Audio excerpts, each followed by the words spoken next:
guys, balik lagi nih bersama gua Reza di Sobi Kasir, sahabat pintar solusi usaha. Nah, kali ini di sharing session kali ini gua akan membahas sebuah buku. Gua nggak akan mengulas buku ini secara detail ya sob, tapi gua akan mungkin membahas sedikit lah. Kenapa alasan gua buat merekomendasikan buku ini kepada lo? Jadi ini di sini ada buku, judulnya Agility, bukan singa yang mengembik, tulisan dari Reinhold Casali, dan ini buku dia serial perubahan. Agility, judulnya ini menarik, apalagi ada tulisannya transformasi dalam sunyi untuk meraih ketangkasan. Ini bukunya, covernya, emang sih, don't judge book by its cover, that's right. Buku Agility ini sangat menarik bagi gue karena istilah Agility ini hal yang lumrah kalau kita adalah seorang yang suka bermain game, apalagi game serial seperti MMORPG, contohnya Dota. Di Dota itu guys ada beberapa role atau core, yaitu Strength, Intelligence, dan Agility. Jadi setiap hero-hero yang ada di game itu ada core-nya masing-masing. Yang Strength mengandalkan kekuatan, Agility mengandalkan kelincahan, Intelligence mengandalkan kemampuan berpikirnya, jadi dia mantra-mantra, spell segala macam. Tapi yang menarik dari Agility ini, ketika dalam peperangan war, dia bisa datang dengan sigap, dia bisa keluar dengan sigap, bisa menentukan posisi dengan sigap. Ini yang bikin gue menarik, karena dari 3 role tersebut, ternyata Agility yang lebih cocok untuk dijadikan core atau tumpuan dalam tim untuk meraih kemenangan. Nah, gimana sih Pak Reinhold Casali ini membahas Agility, dan apa sih maksudnya bukan singa yang mengembik? Ini sangat menarik untuk dikulas. Pertama, kenapa buku ini saya rekomendasikan kepada kalian? Karena di dalam buku ini Pak Reinhold Casali ini mengelaborasikan antara teori-teori yang ada dengan experience yang baik dialami maupun hal yang telah terjadi dan dia pedalami kasusnya. Seperti tsunami 2004 yang merupakan bencana besar yang cukup mengguncang, apalagi bagi kita masyarakat Indonesia, khususnya masyarakat Aceh. Tapi di sini Pak Reinhold Casali memiliki perspektif yang berbeda, bahwa dengan adanya kejadian itu ternyata ada beberapa orang yang cepat memiliki agility yang baik sehingga dapat melakukan recovery dengan cepat. Selanjutnya, di sini buku ini terdiri dari 12 bab dengan prolog dan epilog yang ada. Seperti yang gue bilang tadi, gue gak akan bahas buku ini secara detail. Mungkin nanti akan kita bedah bukunya dalam serial podcast kita, nantikan. Jangan lupa, di serial podcast kita nanti akan kita bedah secara lebih mendalam. Kenapa kita akan bahas di podcast? Karena mungkin buku ini akan cukup banyak memakan waktu untuk dibahas, karena setelah saya baca isinya lebih banyak dagingnya. Untuk dikuliti itu agak sulit, isinya udah daging semua, ilmunya itu ilmu daging. Oke, apa sih yang ditekankan dari buku ini? Buku ini menekankan pada agility. Agility yang seperti kita tahu, seperti yang tadi saya jelaskan dalam permainan game, agility ini berarti kelincahan.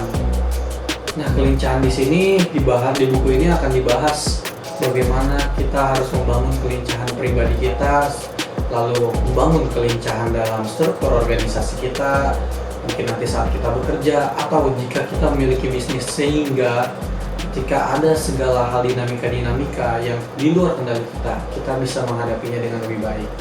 Buku ini sangat menarik karena ditulis dengan adanya tantangan masyarakat ekonomi ASEAN dan masyarakat ekonomi ASEAN.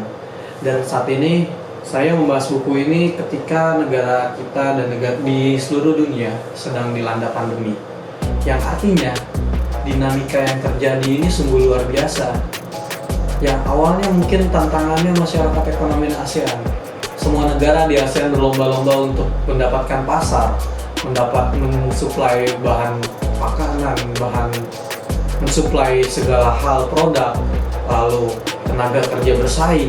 Mungkin pada saat itu adalah tantangan terbesar kita, terlebih sebagai salah satu negara ASEAN dengan jumlah penduduk yang banyak dan Yang pasti pasar lokal kita pun banyak. Kalau dalam ilmu manajemen, ketika ada tantangan berarti ada pula kesempatan.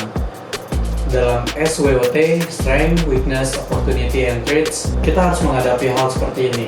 Bagaimana cara kita mengubah sebuah hal yang tadinya tantangan menjadi sebuah kesempatan. Dan saat ini, di tengah pandemi ini, mungkin ada beberapa bisnis yang tutup, beberapa bisnis yang gulung tikar karena tidak sanggup untuk mengatasi segala perubahan-perubahan dinamika yang terjadi di luar bisnisnya, dan bisnisnya tidak dapat merespon dengan baik. Mungkin di sini yang kurang dari bisnis tersebut bukanlah, mungkin di sini hal itu mungkin secara logika kita bisa katakan bahwa hal itu sudah pasti terjadi karena dengan pandemi begini toko tutup, segala macam bisnis pasti turun. Akan tetapi ingat, di balik tantangan pasti ada kesempatan. Buktinya di tengah pandemi seperti ini ekspedisi meningkat, lalu ada juga jualan-jualan online yang meningkat trafficnya. Dan untuk kita merubah dari tantangan menjadi kesempatan, diperlukannya itu yang namanya agility, kelincahan.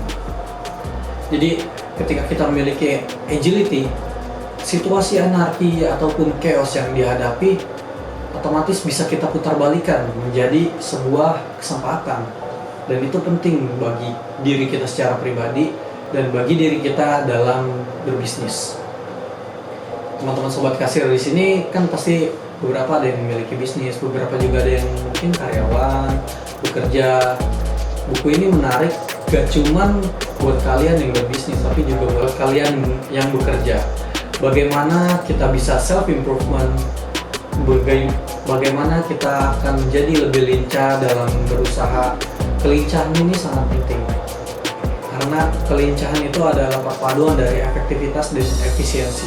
Efektivitas itu adalah bagaimana kita untuk mencapai tujuan kita dengan secepat-cepatnya, sedangkan efisiensi itu ialah bagaimana kita mencapai tujuan kita dengan sumber daya kita yang seminimal mungkin.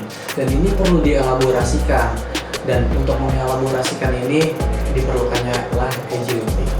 Teori-teori yang dibahas di sini sangat dalam, dan penjabaran pengalamannya pun mungkin experience di sini sangat menarik karena pengalaman yang ada diceritakan merupakan pengalaman dari Pak Reynald Kasali sendiri sebagai salah satu orang yang berada di lingkungan AP2 atau Angkasa Pura II, di mana kondisi bandara itu sangat berubah-ubah. Kerja di bandara kan prestisnya besar dengan gaji yang lumayan mungkin tinggi, dan juga situasi kondisi yang berubah-ubah ketika globalisasi, segala sistem.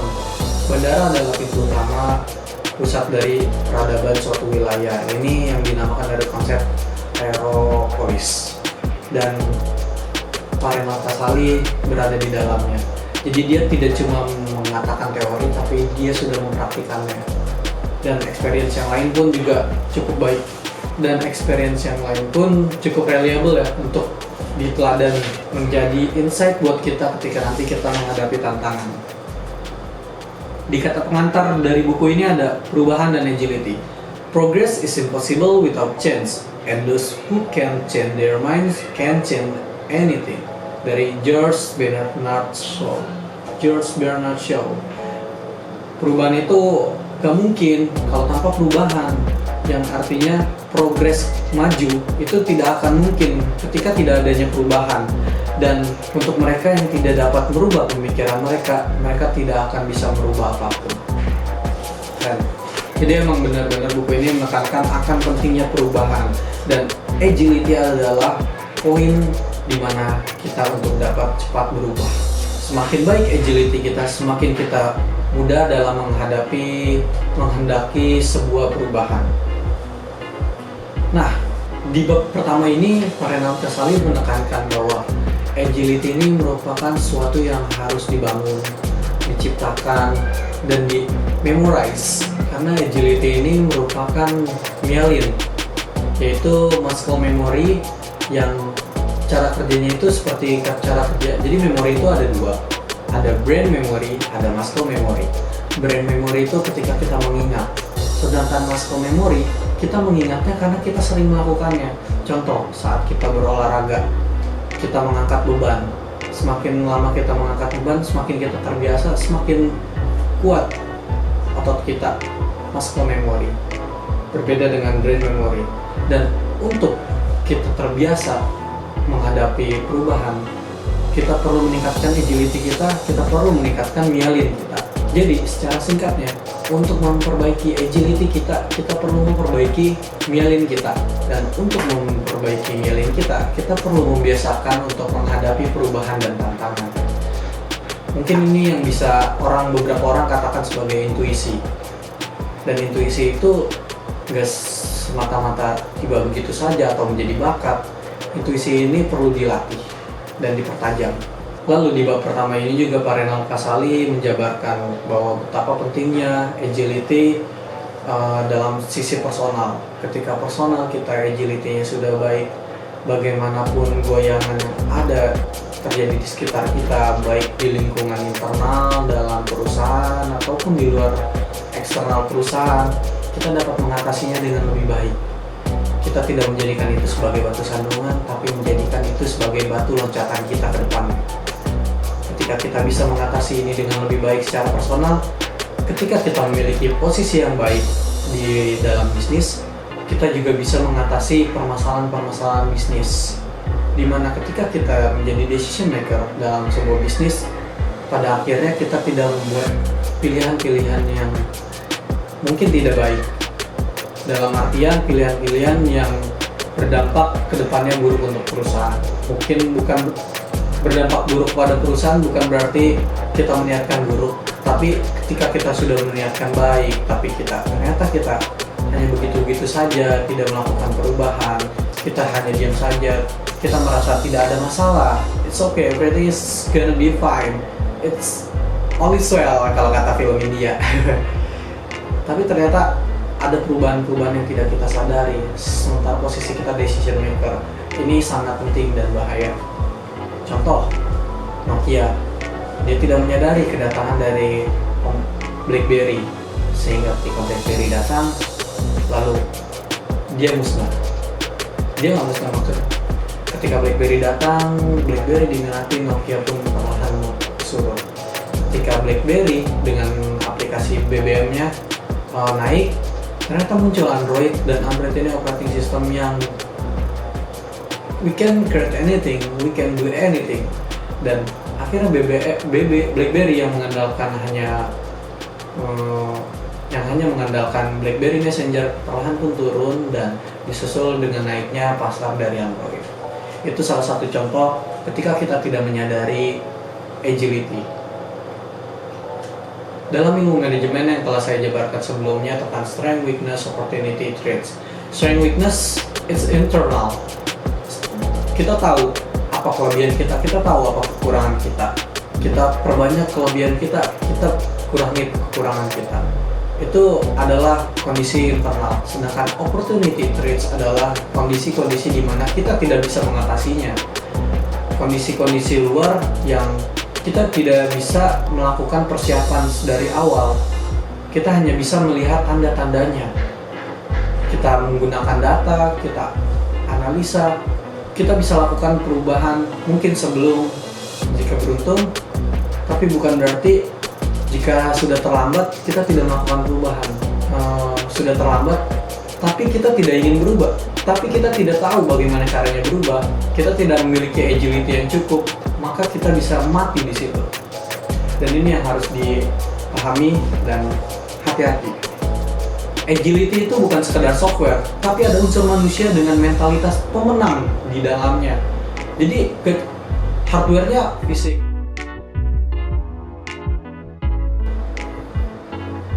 Halo guys, balik lagi sama gue Reza. Karena ada kendala teknis, jadi video yang telah gue buat sebelumnya ada yang terpotong, sehingga jadi gue harus take video ulang. Oke, nggak apa-apa, bakalan gue lanjut pembahasannya di video yang kepotong kemarin. Dan jangan lupa tetap pakai masker kalau di luar rumah. Sekarang berhubung saya di dalam, ya sudah, saya lepas dulu. Oke, terakhir kita bahas di agility bukan sekedar software, tapi ada unsur manusia dengan mentalitas pemenang di dalamnya. Jadi agility itu gak cuman software, gak cuman kita buat sebuah program yang ada di dalam diri kita, tapi sebuah program itu harus dijalankan oleh user atau kita sendiri dengan mentalitas kita yang pemenang, sehingga kita dapat memaksimalkan software tersebut atau si agility ini. Sehingga dalam proses bisnis, siapa yang cepat dia yang dapat, siapa yang agility-nya paling kuat, dialah yang pemenang. Selanjutnya, ini nih pembahasan soal judulnya, bukan singa yang mengembik.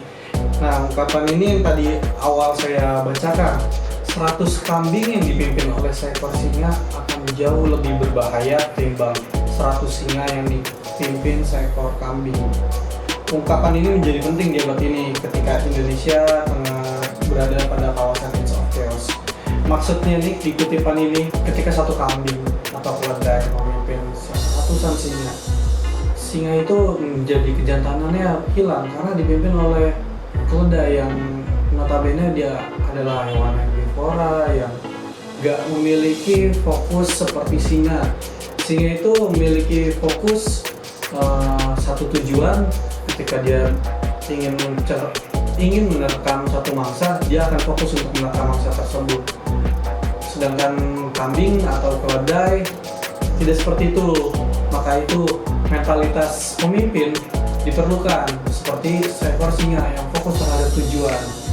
Jadi lebih baik 100 kambing dipimpin oleh seekor singa dibanding 1000 singa dipimpin oleh seekor kambing. Oke, yang telah saya singgung sebelumnya tentang myelin itu mempengaruhi dengan agility. Semakin baik myelinnya, semakin baik pula agility-nya. Dan agility ini penting untuk dalam perusahaan, baik dalam kita di organisasi perusahaan atau kita secara pribadi. Sebab akibat myelin. Intinya, bagaimanapun caranya kamu untuk survive, kamu harus lari. Lari dalam artian ini bukan hal yang buruk, tapi dalam artian lari menuju yang arah yang lebih baik. Baik kamu untuk meningkatkan myelin kamu, baik juga untuk mengasah keterampilan di organisasi dan segala macam. Oke. Lalu selanjutnya, dengan myelin yang baik, maka timbul adalah agility yang baik.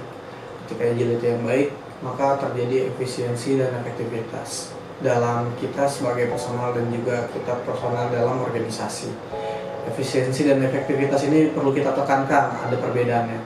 Efisiensi ialah bagaimana caranya kita mencapai tujuan dengan SDM seminimal mungkin, dengan usaha seminimal mungkin. Sedangkan efektivitas ialah bagaimana kita mencapai tujuan secepat mungkin.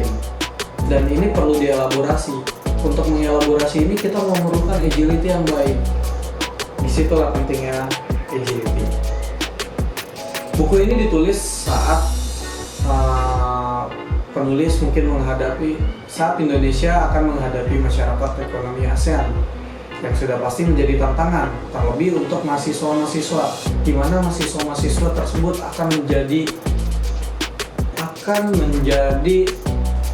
akan memiliki pesaing yang cukup banyak ketika keluar dari bangku perkuliahan dari negara-negara lain, sehingga diperlukan agility yang baik untuk bersaing.